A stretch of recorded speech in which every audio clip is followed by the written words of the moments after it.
नमस्कार दोस्तों, welcome back to my channel. दोस्तों, अब जो मैं आपके लिए वीडियो लेके आया हूँ उसका नाम है Nippon life India asset management company, AMC. इससे पहले मैंने कई बार डिस्कस किया आपसे एचडीएफसी एएमसी के बारे में बात की है। अभी ये भी उसी बिजनेस में है, Nippon life India.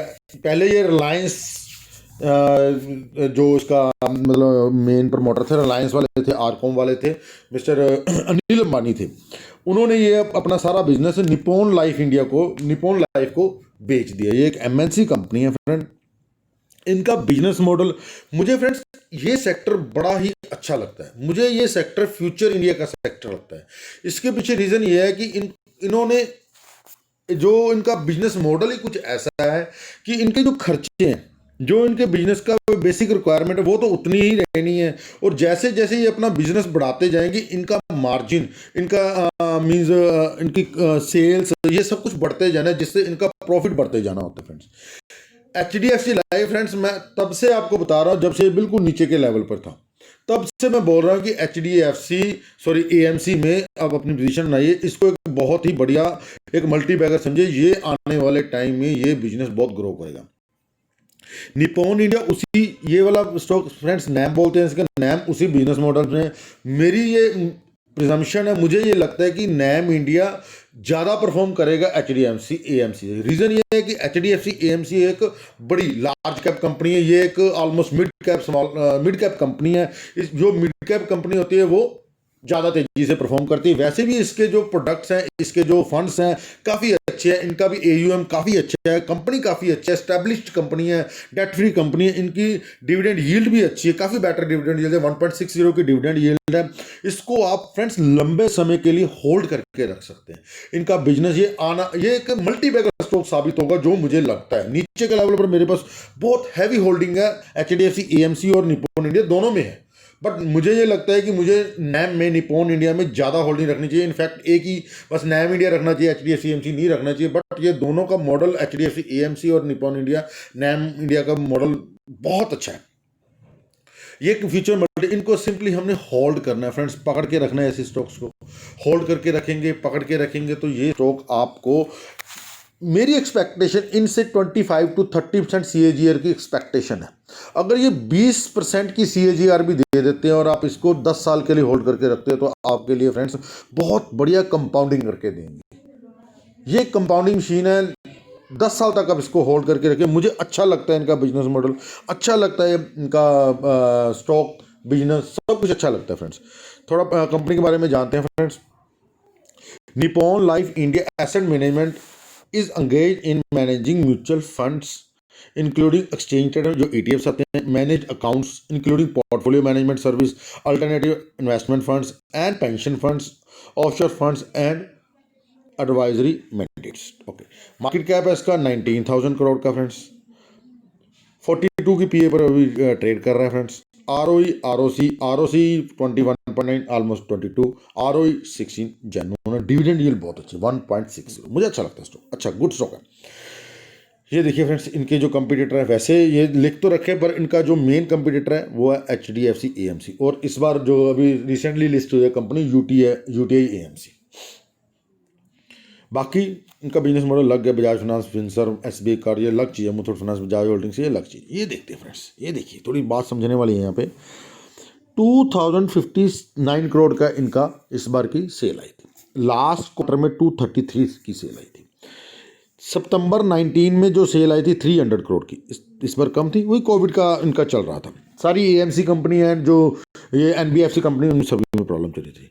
Operating profit margin की तरफ ध्यान दीजिए फ्रेंड्स। 48% का पहले सितंबर 19 में ऑपरेटिंग प्रॉफिट मार्जिन था। इस बार ऑपरेटिंग प्रॉफिट मार्जिन 53% का है। मार्जिन फ्रेंड्स 53% का मार्जिन ओनली। देखिए कितना बड़ा मार्जिन है इनका। प्रॉफिट देखिए 145 करोड़ का प्रॉफिट है। सितंबर में इनका 137 करोड़ का था। बढ़ गया है फ्रेंड्स, मार्जिन बढ़ रहा है, प्रॉफिट बढ़ रहा है, ईपीएस बढ़ रही है। एक्सपेंसेस फ्रेंड इनके वही रहती है। एक्सपेंसेस के बारे में इस बार 122 करोड़ के एक्सपेंसेस हैं, लास्ट 155 करोड़ के थे। ये देखिए, पहले सेल 300 करोड़ की थी और एक्सपेंसेस में 50% एक्सपेंसेस थे 155 करोड़ के। इस बार देखिए सेल कम है 259 करोड़ का, एक्सपेंसेस भी कम है। मीन्स फ्रेंड्स 50-50, अगर इन्होंने 100 करोड़ का बिजनेस कर लिया 50 करोड़ का प्रॉफिट डायरेक्ट, 1000 करोड़ का बिजनेस करेंगे 500 करोड़ का प्रॉफिट डायरेक्ट। मीन्स 50% मार्जिन के नियर अबाउट इनका मार्जिन है, ऑपरेटिंग प्रॉफिट मार्जिन 50% के अराउंड है इनका। मीन्स उसी पॉइंट से इनका प्रॉफिट बढ़ता जाता है। इतना बड़ा मार्जिन फ्रेंड्स बहुत कम बिजनेसेस होते हैं, बहुत कम कंपनी होती है जिनका इतना बड़ा मार्जिन होता है। और इसी जितना बड़ा मार्जिन होगा उतना बड़ा प्रॉफिट होगा, जितना बड़ा प्रॉफिट होगा उतनी ईपीएस बढ़ेगी, जितनी ईपीएस बढ़ेगी उतनी पीई कंट्रोल रहेगी, जितनी पीई कंट्रोल रहेगी उतना कंपनी के स्टॉक में वैल्यू क्रिएट होगी। जितना प्रॉफिट बढ़ता जाएगा कंपनी का प्राइस उसी हिसाब से भागता जाएगा, ईपीएस भागती जाएगी, पीई कंट्रोल होती जाएगी, उसमें वैल्यू क्रिएट होती जाएगी, हमारे लिए वेल्थ जनरेट होती जाएगी। ये बेसिक फंडा होता है वेल्थ जनरेट का। कंपनी के प्राइस अगर भागता है कोई प्रॉब्लम नहीं है, पीई अगर भागती है कोई, फ्रेंड्स मैं लोगों को देखता हूँ पीई के मगर पड़े रहते हैं, इसका पी इतना है, उसका पी इतना है, इसका कम है, उसका ज्यादा, उसका ये। Friends PE is a compulsory parameter, no doubt, but समझो भी तो सही ना, इसका पीई अगर बढ़ रहा है तो इसके पीछे कारण क्या है। पीई तभी बढ़ेगा अगर प्राइस बढ़ेगा, दो कारण है PE. What is P? P is price to earning, ऊपर प्राइस आ गए, नीचे अर्निंग आ गई, ईपीएस आ गया। अगर प्राइस बढ़ रहा है तो पीई बढ़ रहा है। दूसरा पॉइंट क्या है, प्राइस तो बढ़ नहीं रहा बट उसकी ईपीएस कम हो रही है, मींस कंपनी का प्रॉफिट कम हो रहा है। कंपनी का प्रॉफिट कम हो रहा है इसलिए पीई बढ़ रहा है, वो सबसे डेंजरस साइन होता है, सबसे डेंजरस साइन होता है। प्राइस तो बढ़ा नहीं है, प्राइस तो वही का है साल 2 साल से, बट पीई बढ़ गई, कारण है कि उसका प्रॉफिट कम होगा, ये सबसे डेंजरस साइन है। कई लोगों को मैं ये देखता हूँ उसका पी 6 है जी, उसी कंपनी दूसरी कंपनी है उसका पी 16 है, हम तो 6 वाली पी की तरफ जाएंगे। अरे मेरे दोस्त ये देखो, उस कंपनी का प्राइस भाग गया बट उसने अपना प्रॉफिट भी बढ़ा लिया, ईपीएस भी बढ़ा लिया, जिस कारण से उसका जो पीई रेशियो कुछ कंप्रोमाइज हो गई, कुछ डाउन आ गई, बट इतनी डाउन नहीं है क्योंकि उसका प्राइस बहुत भाग गया। कंपनी कौन सी बेटर है आपके लिए? आपके लिए कंपनी, हमारे लिए एज ए इन्वेस्टर कंपनी तो वही बेटर है ना जिसका प्राइस भागे, जिसकी कंपनी की जो उसका सीएमपी है, करंट मार्केट प्राइस है, वो भागे, वो भागेगा तो हमें कमाई होगी ना। हम तो उसी कंपनी की तरफ जाएंगे जिसका प्राइस भागे, जिसका पी आपके लिए कंट्रोल है, प्राइस उसका भागने रहा, अर्निंग कम हो रही है, वहीं पे स्टेबल हो रहा है, तो हमें क्या करना है ऐसी कंपनी में इन्वेस्ट करके। फ्रेंड्स लोग पड़े रहते ही पीछे, पीएसयू कंपनी, कोल इंडिया लेकर रखा है जी, एसबीआई लेकर रखा है जी, उन्होंने एनटीपीसी लेकर रखा है, पता नहीं कितने कितने साल बीत जाते हैं। मैं पीएसयू कंपनी से, गवर्नमेंट ओरिएंटेड कंपनी से बहुत दूर रहता हूँ, मुझे बहुत डर लगता है। जैसे अभी कंपनी आईआरसीटीसी चल रही है, इंडियन रेलवे की जो कंपनी चल रही है, सभी कहते हैं ये एक मल्टी बैगर होगा, ये होगा वो होगा। फ्रेंड्स मैंने उसमें ना इन्वेस्ट किया है, ना कभी वीडियो बनाई है, ना मैं इन्वेस्ट करूँगा। मुझे पीएसयू कंपनी से बहुत डर लगता है, मुझे नहीं अच्छी लगती उनका बिजनेस मॉडल, गवर्नमेंट उनको ग्रो ही नहीं करने देती। एसबीआई बैंक इंडिया का सबसे बड़ा बैंक है, उसमें क्या आपने निकाल लिया? No friends, no no at all. हाँ, आईजीएल का बिजनेस मुझे पहले दिन भी पसंद था, आज भी पसंद है, पहले भी मेरी इन्वेस्टमेंट थी, अब भी मेरी इन्वेस्टमेंट, नो डाउट उसका भी प्रमोटर पीएसयू है, बीपीएसएल है, बीपीसीएल है और एचपीसीएल भी। बट वो कंपनी का बिजनेस मॉडल देखो, वो कंपनी की सेल्स ग्रोथ देखो, वो कंपनी का नेट प्रॉफिट देखो, वो गवर्नमेंट के हाथों में नहीं है। नो डाउट उनके प्रमोटर उनके हाथों में, बट ये कंपनी तो टोटली अपने बिजनेस के बिहाफ पे ही भाग रही है ना। और आप देखो वो कितनी कंपनी भाग रही है। फ्रेंड्स आईजीएल की रिटर्न तो पिछले साल 1.5-2 साल में कुछ भी नहीं आई है। इससे पहले जब आईजीएल भागता था मुझे अच्छी तरह से याद है, 5 ईयर्स में 1000% की रिटर्न थी।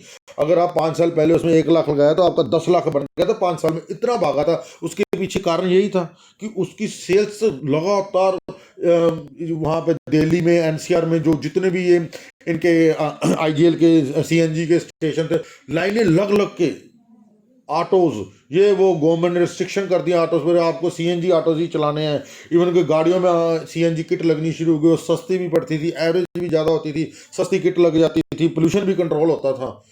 बहुत सेल, लाइनें लग लग के सेल, ओवरनाइट ऑटो वाले रात को 12 बजे 2 बजे जाके अपनी सीएनजी फिल करवाते थे। उसका कारण यह होता है दिन में प्राइवेट टैक्सीज आ जाती, प्राइवेट गाड़ियाँ आ जाती थी, जिससे उनको सीएनजी फिल कराने में दिक्कत आती थी। वो क्या करते थे, रात को जाते थे, 11 बजे 12 बजे 1 बजे 2 बजे जाते थे, अपना सीएनजी फुल करना, सारा दिन बिजनेस करना, रात को फिर जाके सीएनजी फुल करना उन्होंने।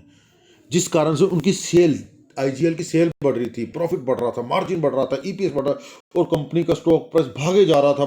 कोई कह रहा है इसमें वैल्यूएशन नहीं है जी, इसका ये प्राइस बहुत भाग गया जी, ये इनमें करेक्शन आ सकती है जी, ये बहुत महंगा हो गया। अरे महंगा ही महंगा रहता है फ्रेंड्स, सोना ही महंगा मिलेगा आपको, लोहा नहीं महंगा मिलेगा आपको। सोना महंगा है आज भी और आज से 5 साल बाद भी यही सोने का प्राइस होगा, आपको 1 लाख से ऊपर ट्रेड होता दिखेगा। फ्रेंड्स मेरी बात याद है ना, बट 6-7% की हिस्टोरिकल रिटर्न है, वही देते रहना है गोल्ड ने। बट बात को समझो, जो चीज़ महंगी है वही महंगी होती रहेगी, जो जिसका वैल्यूएशन हाई है। वैल्यूएशन हाई क्यों है ये हमें समझना पड़ेगा। अगर उसके बिजनेस मॉडल में दम है, उसका बिजनेस ग्रो कर रहा है, तो फ्रेंड्स हमें उसमें इन्वेस्ट करना है। उसी पॉइंट ऑफ व्यू से ये कंपनी है NAM India, Nippon India life management company. बहुत अच्छा बिजनेस लगता है फ्रेंड्स मुझे इसका। टेक्निकली ये दोनों स्टॉक चल रहे हैं नीचे के लेवल से 25-30% चल चुके हैं, और आगे आगे भी मुझे इनमें काफ़ी अच्छा पोटेंशियल दिखता है। 1 साल में अभी भी मुझे जो लगता है 25-30% और चल जाएंगी। होल्ड करके रखिए फ्रेंड्स, ऐसे बिजनेस को होल्ड लंबे टाइम के लिए होल्ड कर, लंबे टाइम के लिए आपको अच्छी अमाउंट, अच्छा पैसा कमा कर देंगे फ्रेंड्स। ये था फ्रेंड आज का video Nippon India life management company के बारे में फ्रेंड्स। अगर वीडियो अच्छा लग रहा है तो फ्रेंड्स वीडियो को लाइक कीजिए, चैनल को सब्सक्राइब कीजिए, नीचे दिए हुए नंबर पर व्हाट्सअप कीजिए for portfolio service friends. Thank you friends, मिलते हैं नेक्स्ट वीडियो में। थैंक यू, धन्यवाद। और ये डिस्क्लेमर, मेरी रिकमेंडेशन नहीं है फ्रेंड्स, दोस्तों रिकमेंडेशन ये नहीं है, it is only and only A educational purpose. अपने फाइनेंशियल एडवाइजर से डिस्कस करके इसमें इन्वेस्ट कीजिए फ्रेंड्स। Thank you.